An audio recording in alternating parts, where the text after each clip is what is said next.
हरे कृष्णा दोस्तों, welcome to my YouTube channel awakening with Pradeeptam है। इस चैनल पे हम बेसिकली बात करते हैं डिफरेंट टॉपिक्स जो आपको मदद करेगा आपका लाइफ इजीली जीने के लिए। उधर अपने जो स्पिरिचुअल स्क्रिप्चर्स हम डिस्कस करते हैं। मेरा नाम है प्रदीप्त कुमार साहू और मैं हूँ आपका दोस्त एंड सलाहकार। और आज का टॉपिक है फियर ऑफ डेथ। चलिए स्टार्ट करते हैं इन डिटेल इसके बारे में। तो फियर ऑफ डेथ, उससे पहले हम समझते हैं कि फियर क्या डरना जरूरी है। दुनिया में दो टाइप का लोग होते हैं बेसिकली, जो है डरते हैं मृत्यु के आने से या मृत्यु के भय से वो डरते हैं, या दूसरा लोग टाइप का जो लोग होते हैं जिनको डर ही नहीं लगता। तो आज हम डिस्कस करेंगे इन डिटेल इन इस टॉपिक के ऊपर विद रेफरेंस टू कुछ लोग का कोट करेंगे हम डिफरेंट शास्त्र के ऊपर से। तो आजकल ट्रेंडिंग में है कि हमको डर नहीं लगता, या ट्रेंडिंग है कि अल्फा मैन करके, ठीक है। तो उसमें लोग बोलते हैं कि हमको तो भाई नहीं लगता, ठीक है। जैसे कि फिल्मी में एक वर्ड है, मर्द को दर्द नहीं होता, वो सब फिल्मों में ठीक लगता है, रियल लाइफ में काम नहीं करता। तो अगर कोई आपको बोले कि मुझे डर नहीं लगता तो समझना ला वो लुल्लू है, ठीक है। तो इसको सीरियसली नहीं लेना चाहिए।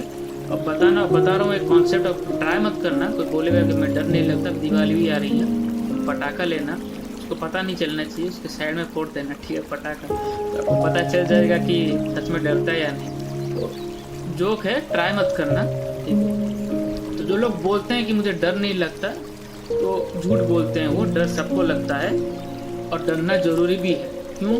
क्योंकि अगर हम डरेंगे तो हम कॉन्शियस होंगे, गलतियां करने से बचेंगे। जैसे स्पिरिचुअली में पनिशमेंट जो होता है ना, या विपत्ति जो होती है डिफरेंट कैटेगरी से, आदि दैविक, आदि भौतिक, मतलब दैव के या कोई डेमी गॉड या गॉड या स्पिरिचुअल रिलेटेड कुछ आता है प्रॉब्लम्स हमारे लाइफ में, जिनका हमारा गलती नहीं है फिर भी आता है।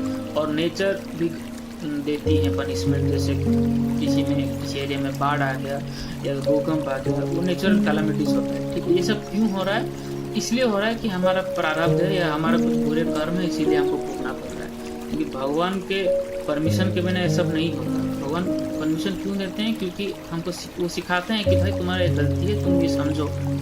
इसको हम समझेंगे कैसे? कि अगर हम गलती करने से डरेंगे, या कुछ डर तो जरूरी है ना भाई। क्यों जरूरी है? क्योंकि हम डरेंगे तो हम कॉन्शियस होकर गलती करने से बचेंगे, तो हमको पनिशमेंट नहीं मिलेगा, समझ रहे ना। इसलिए डरना जरूरी है। अभी कॉन्सेप्ट में आता है फियर ऑफ डेथ, मृत्यु का भय क्या जरूरी है। तो पहले मैं मेरा पॉइंट ऑफ व्यू डिस्कस करना चाहता था, पर उससे पहले हम देखते हैं स्पिरिचुअल रेफरेंस क्या है, कि डरना जरूरी है फॉर मृत्यु रिलेटेड या नहीं। तो अगर मृत्यु रिलेटेड से हमको डरना है, क्या वो वैलिड है? ठीक है। तो आप अगर मुझे पूछेंगे कि जो डिस्कस करने से पहले कि भाई तुम्हारा पहला मत क्या है, इनिशियल फीलिंग क्या है, तो मेरा मत है कि डरना जरूरी नहीं है। क्योंकि एक बार तो आएगा ही आएगा। क्योंकि हर लोग जो जिंदा रहते हैं या जन्म लेते हैं इस पृथ्वी पे, उनका सारा कुछ ऑलरेडी फिक्स होता है। जैसे प्रारब्ध के बेसिस में स्पिरिचुअली में बोलते हैं, जब प्रारब्ध में लिखा होता है क्योंकि पिछले जन्म का कर्म के हिसाब से आपका होगा, आपका जिंदगी में क्या क्या होगा, आपका डेथ कब होगा, ये सब ऑलरेडी फिक्स्ड है। तो जो ऑलरेडी फिक्स है, अगर हम चाहे ना चाहे वो ऑलरेडी होगा और फॉर श्योर होगा। आप कोई भी हवन क्रिया कर लीजिए, कोई भी देव पूजा कर लीजिए, जो प्रारब्ध में वो फलेगा। हाँ, किन केसेस में नहीं होगा? आप बहुत एलिवेटेड डिवोटी हैं, या बहुत सीनियर भक्त हैं, या सन्यासी हैं, या आप स्पिरिचुअली बहुत अवेकनिंग है, तो कुछ हो सकता है। पर कलयुग में ये सब पॉसिबल नहीं है। वो सप्ताह सत्युग, त्रेता, द्वापर युग में वो शायद पॉसिबल था। कलयुग मतलब घोर कलयुग है, ये सब पॉसिबल नहीं है। तो मेरा पॉइंट ऑफ व्यू ये है कि अगर आपको डरना ही है तो मीनिंगफुल पर्पज के लिए डरिए। मीनिंगफुल पर्पज मतलब जिनसे आपको फायदा मिले। जैसे एक एड यूट्यूब या टीवी में भी एड चलता होगा कि डर के आगे जीत है। बड़ा सही कंसेप्ट है यार। आप डरेंगे तो कॉन्शियस होंगे, चीजें ठीक से करेंगे तो आप सफल होंगे, ठीक है। वो मैसेज बड़ा सही है। तो आपको डरना है तो मीनिंगफुल पर्पज के लिए डरिए। मीनिंगफुल पर्पज क्या है? जैसे फियर ऑफ एक्सपेंस, ठीक है। जैसे मृत्यु एक ही बार आएगा, उसको हम अवॉइड नहीं कर सकते, वैसे एक्सपेंसेस आपको आएगा, ठीक है। एक्सपेंसेस मतलब कोई जैसे तबीयत खराब हो गया, ठीक है, या कोई प्रॉब्लम आ गया तो हमको खर्चा आएगा, ठीक है। तो वो कभी भी आ सकता है। तो उसको आपको शायद कंसिडर करना। मैं इसको डर नहीं बोलूँगा, ऐसा आप समझते हैं कि उसको हम ध्यान रखना चाहिए। या तबीयत खराब हो जाता है। कभी कभी हम कभी खराब हो जाए तो हम डर जाते हैं, अरे क्या हुआ। हाँ, ज़रूरी है वो डर, कि अगर कुछ अनयूजुअल होता है तो हम अगर डरेंगे तो हम थोड़ा चीज़ों को समझ पाएंगे, एंड हम ऑल्सो कुछ स्टेप्स लेंगे जो कि हमको हेल्पफुल करेंगे वो प्रॉब्लम से बाहर आने के लिए। जैसे हेल्थ रिलेटेड हो गया, एक्सपेंस रिलेटेड हो गया, फैमिली रिलेटेड हो गया, करियर वाइज हो गया, ठीक है। तो चीज़ों को हम ऐसे समझ सकते हैं कि अगर कुछ कर ही रहे हैं तो फालतू में क्यों टाइम वेस्ट करें। अगर डर तो लगेगा, ह्यूमन है, कोई हम बलशाली वैसे तो नहीं है इतना ज़्यादा कि पहाड़ उठा सके या पहाड़ फेंक सकें या ऐसा कुछ इनक्रेडिबल कर सकें। साधारण लोग हैं, ठीक है, तो डर लाजमी है। तो डरिए, कोई प्रॉब्लम नहीं, ह्यूमन है, डर लगता है, मिस्टेक होता है, पर मीनिंगफुल पर्पज जो कि हमको ज़रूरी है। और अगर उसमें हम कुछ स्टेप्स लेंगे, अगर डर लगता है, अगर हम थोड़ा कॉन्शियस रहेंगे तो डर को ओवरकम कर सकते हैं। जैसे कुछ लोगों हाइट का डर होता है, ठीक है, तो उसमें कोई प्रॉब्लम नहीं है। मैं ये नहीं बोल रहा कि डरना मतलब गलती है, ठीक है, डरना लाजमी है, पर उसको क्या है कि हमको ओवरकम करना पड़ेगा, ठीक है। अननेसेसरी थिंग जैसे मृत्यु का, अरे भाई वो एक ही दिन आएगा ही आएगा, उसमें डरने का फायदा ही क्या है।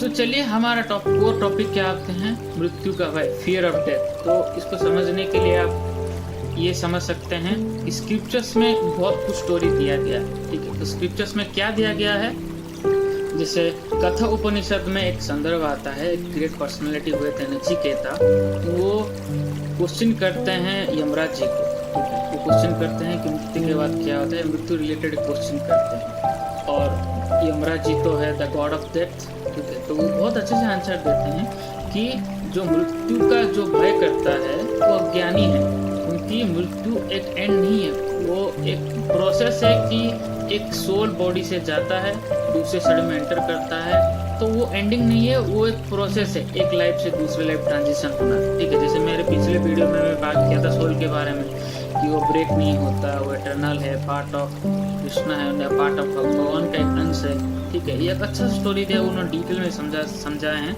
तो मोरल, वो स्टोरी का मोरल ये है कि भगवान बोल रहे हैं कि मृत्यु का डरना जरूरी नहीं है, क्योंकि वो एक एंड नहीं है। जैसे आपका कोई भी लिविंग बीइंग का मृत्यु होता है वो खत्म नहीं होता है, ठीक है, सोल जाता है, वो एक प्रोलॉन्ग प्रोसेस, मृत्यु के बाद भी बहुत सारे स्टेप्स होते हैं, ठीक है। तो और एक पर्सनालिटी भी कथा है भागवत में, जैसे अजामिल कि मृत्यु के टाइम होता है क्या, ठीक है।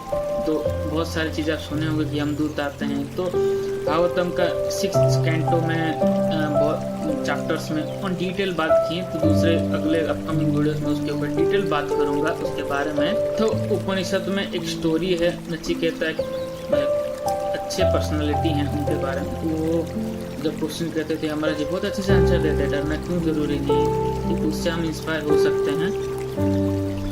क्यों उस स्टोरी को मैं इधर कोट कर रहा हूँ, क्योंकि बोल रहे हैं यमराज जी बोल रहे हैं, ठीक है, उनको सीरियसली लेना चाहिए, क्योंकि वो 12 महाजन में से एक है। महाजन मतलब समझते हैं, जैसे 12 महाजन है, महाजन मतलब प्रोटेक्टर्स ऑफ धर्म, जैसे ब्रह्मा जी हो गए, बलि महाराज हो गए, सुखदेव गोस्वामी हो गए, यमराज हो गए, ठीक है।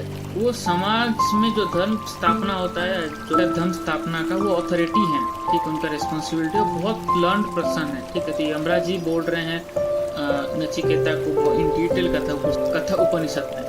तो ये चीज़ों को हमको उनसे इंस्पायर भी होना चाहिए कि डरना क्यों जरूरी नहीं है। तो वो भी बोले भी हैं कि जो अज्ञानी हैं वो जो मृत्यु से भय करते हैं, क्योंकि ये एंड नहीं है और ये एक है। और एक भी स्टोरी है जो कि महाभारत में है, जैसे आपको अगर याद होगा एक स्टोरी है, जैसे यक्ष का स्टोरी है। जब पांडव एक वन में थे, वो तालाब में गए थे, कुछ का एक प्रोटेक्टर थे यक्ष। तो जब युधिष्ठिर महाराज का भाई जो हैं अर्जुन और भीम वो सब गए थे, तो जो यक्ष है उन्होंने उनको वार्निंग दिया था कि पहले मेरे क्वेश्चन का आंसर दो, मेरा परमिशन लो, उसके बाद पानी दो। तो वो सब इग्नोर किए उनको। तो यक्ष जो थे उधर का प्रोटेक्टर, यक्ष उनको ना मान के जो पांडव थे उन्होंने पानी पी लिया, उसके बाद वो अनकॉन्शियस हो गए। तो जब युधिष्ठिर महाराज आए तो उनको यक्ष ने क्वेश्चन पूछा, आई थिंक अगर मैं गलत नहीं हूँ तो 124 से ऊपर उनको क्वेश्चन पूछा, बहुत इम्पोर्टेंट क्वेश्चन से। उसमें क्वेश्चन था कि पृथ्वी में सबसे आश्चर्य चीज का बात क्या है। आंसर किए यक्ष का क्वेश्चन का, वो बोले कि हर दिन बहुत सारे जीव मरते हैं लाइफ में, या पृथ्वी पे बहुत सारे जीव मृत्यु का शिकार होते हैं। ठीक, एक दिन तो मृत्यु आना ही है, पर फिर भी कुछ लोग होते हैं जो कि संसार में समझते हैं कि विल लिव फॉरएवर, जैसे रावण हो गए या हिरण्यकशिपु हो गए, जो ब्रह्मा जी को छल करके एक वरदान प्राप्त किए, वो सोचते थे कि हम हमेशा जिंदा रहेंगे। तो इन सब स्टोरी से हम समझ सकते हैं कि मृत्यु का भय शायद लगता है कि जरूरी नहीं है, कुछ दूसरे चीज़ों में डरना चाहिए जिसका कुछ प्रॉफिट हो हमारे पास। ठीक है, तो ये तो हम सारे डिस्कस कर लिए। अब हम कंक्लूजन पे आते। ठीक है, मृत्यु का भय कुछ लोग बोलेंगे हाँ डरना चाहिए, पर्सनल चीज़ है, उसमें मैं कमेंट नहीं करना चाहता, वो अपनी अपनी समझ है। पर अगर कुछ लोग कन्विंस हो गए कि मृत्यु का भय जरूरी नहीं है पर डरना जरूरी है, ठीक है, तो अगर हमको डरना है तो किसी का तो हेल्प लगेगा ना, तो करेंगे क्या? अगर डर लगे तो क्या करेंगे? तो हम चेक कर सकते हैं भगवद गीता, ठीक है, सुप्रीम पर्सनालिटी ऑफ गॉडहेड, ठीक है, वो एक श्लोका दिए हैं जो कि आपका स्क्रीन पर हैं, आप वो देख सकते हैं। ये बहुत अच्छे से उन्होंने समझाया है अर्जुन महाराज को, समझाए अर्जुन को कि भाई तुमको करना क्या है। ठीक है, तो देखिए आपके स्क्रीन पर श्लोक है, मन मना मत भक्तो मध्याजी माम नमस्करो। ये जो बेसिकली श्लोक है, इसका मीनिंग ये है कि भाई तुमको करना क्या है। मतलब हम सबको अगर डर लगे तो हमको ये समझना है, जैसे कृष्णा बोले हैं मध्याजी माम नमस्करो, मन मना मत भक्तो। ठीक है, इसका मतलब ये है कि यू वर्शिप मी, कि आप मुझे पूजा कीजिए, मेरी भक्ति कीजिए और हमको समर्पित कीजिए। समर्पित कैसा? समर्पित मतलब मन को समर्पित कीजिए। ठीक है, तो उससे होगा क्या कि कृष्णा बोल रहे हैं श्लोका में, अगर तुम ये सब चीज करोगे तो I take care of you, मैं तुम्हारा ख्याल रखूंगा। ठीक है, तो कृष्णा नहीं बोले कि भाई तुम चलो वो हिमालय के चोटी में एक मंदिर है, उसको चल के चलो 3 नारियल फोड़ो। ठीक है, वो कॉम्प्लेक्स चीज नहीं बोले, सुप्रीम लॉर्ड है वो, सिंपल चीज बोले, कुछ मत करो यार, तुम मेरा भक्ति करो, मेरा पूजा करो, मुझे आप तुम समर्पित हो जाओ। ठीक है, आपका मन को समर्पित करो।